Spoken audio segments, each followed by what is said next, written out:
तो इन्होंने कहा था कि बुलेट ट्रेन हम 1 लाख करोड़ की बनाएंगे। आज बुलेट ट्रेन 2 लाख करोड़ की कैसे हो गई? वो घंटा भी लापता है।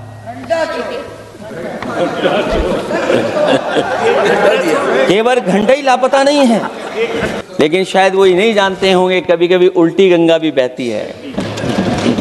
जब उल्टी बहेगी तो यूपी के आते आते आप बाहर हो जाएंगे।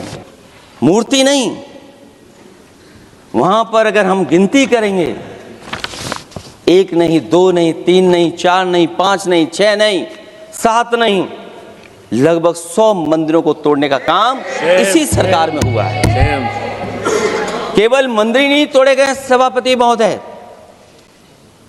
एक antique bell donated by Nepal नरेश, जो घंटा बजता था सभापति महोदय, जो घंटा बजता था, नेपाल नरेश जिन्होंने गिफ्ट किया था, वो घंटा भी लापता है।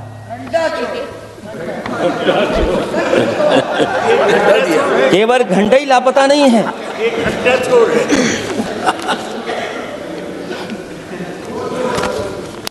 सभापति महोदय, नमामि गंगा को लेकर के हमारे कानों में अभी भी वो बातें गूंजती हैं कि माँ गंगा ने मुझे बुलाया है।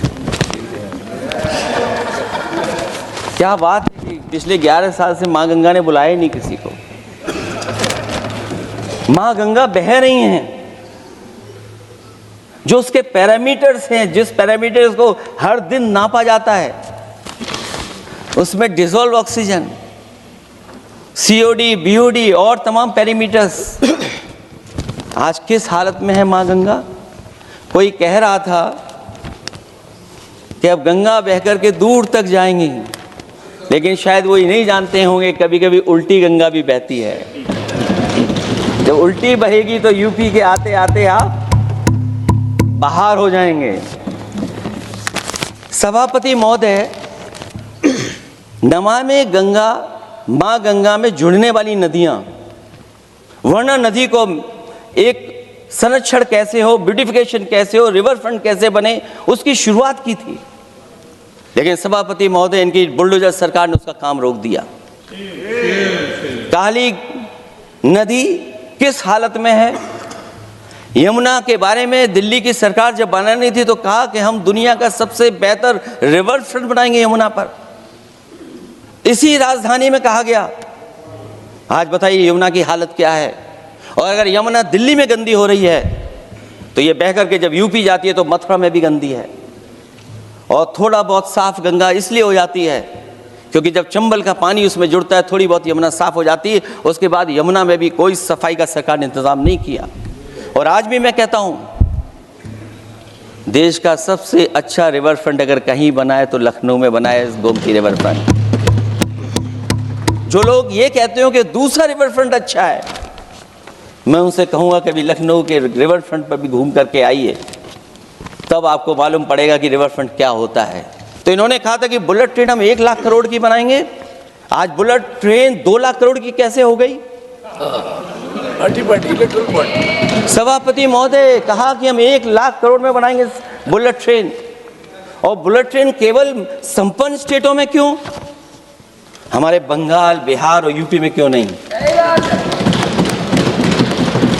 और अगर आप हाई स्पीड बुलेट ट्रेन लाना चाहते हैं तो 1 लाख करोड़ का बजट दिया था, 2 लाख करोड़ बजट हो गया। यूपी में जब बनेगा तो पता नहीं कब बनेगा, कौन जानता है कब बनेगा। चुनाव जीतने के लिए इनकी सरकार के लोगों ने झूठा फंसाया। ये सब जुमला है, जुमला। झूठा फंसाया, और इसलिए फंसाया कि वो मुस्लिम है, इसलिए फंसाया। 72 वर्ष के बुजुर्ग को 19 महीने जेल में रखा गया। समाजवादी पार्टी को बदनाम किया गया, और केवल इसलिए कि चुनाव जीत जाए, आप अयोध्या का चुनाव जीत जाए, क्योंकि अयोध्या का चुनाव हारे थे आप लोग। मैं अयोध्या की महान जनता का धन्यवाद देता हूं कि उन्होंने कम्युनल पॉलिटिक्स का समापन किया है। वो विकास के रास्ते पे जाना चाहते हो। मैंने पहले भी कहा, फिर कहता हूं, आपका विकास अयोध्या का तो मैं जानता हूं कैसा है। क्योंकि लोगों ने काशी को क्यूटिव बनते नहीं देख पाए। अगर हम सब सदस्य हैं और हमारे प्रधान सांसद के संसदीय क्षेत्र को अगर हम क्यूटिव न बना पाए, आप विरासत मिटा रहे हैं। वहां पर कई सौ पुरानी दाल मंडी जिसमें केवल वोट नहीं मिलता, इसलिए दाल मंडी को आप डिमोलिश कर देंगे आप। अल्पसंख्यक बनारस और इसको अयोध्या को जीतने के लिए 72 वर्ष के एक व्यक्ति को झूठा केस लगाया, झूठा फंसाया, जेल भेज दिया। और न केवल उसको जेल भेजा बल्कि उसकी दुकानें और उसकी बेकरी पर भी बुलडोजर चला दिया आपने। क्या डेमोक्रेसी में हमारे बुलडोजर का कोई स्थान है क्या? हाई कोर्ट कहता है कि आप फैसला सुना सकते हैं क्या? कोर्ट कहता है कि आप कौन हो गए फैसला सुनाने वाले लोग? और फिर आप लोग कहते हैं कि हर घर जल और नल। सभापति महोदय, इन्हीं के विधायक ने मंत्री जी को घेर लिया, इन्हीं के विधायक ने मंत्री जी का अपहरण कर लिया और ये कहते हैं कि हम तो, हमारे कोई अराजकता नहीं है। ये कहते हैं इन्वेस्टमेंट लाएंगे, हम एमओयू साइन करेंगे। सभापति महोदय, देश के प्रधानमंत्री, देश के सबसे बड़े उद्योगपति उत्तर प्रदेश पहुंचे थे, एमओयू साइन किए गए, लाखों करोड़ के एमओयू साइन हुए। और एमओयू साइन होने के बाद जमीन पर कितना उतरा ये बताए सरकार। एमओयू के बाद सरकार बताए कितना जमीन पर उतरा है। इन्होंने जब कश्मीर का 370 हटा रहे थे सभापति महोदय, हाँ ना, बजट ही है ये एमओयू में, क्योंकि इंसेंटिव अगर नहीं देंगे तो कौन आपका इन्वेस्टमेंट लाएगा?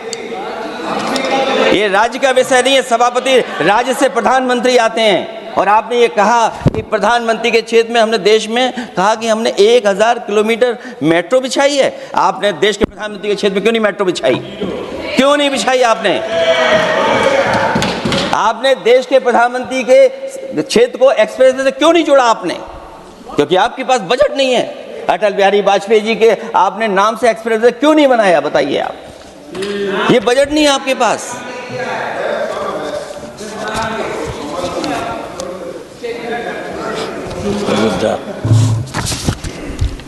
अयोध्या एयरपोर्ट घोटाला, एयरपोर्ट बनते ही पानी टपकने लगा।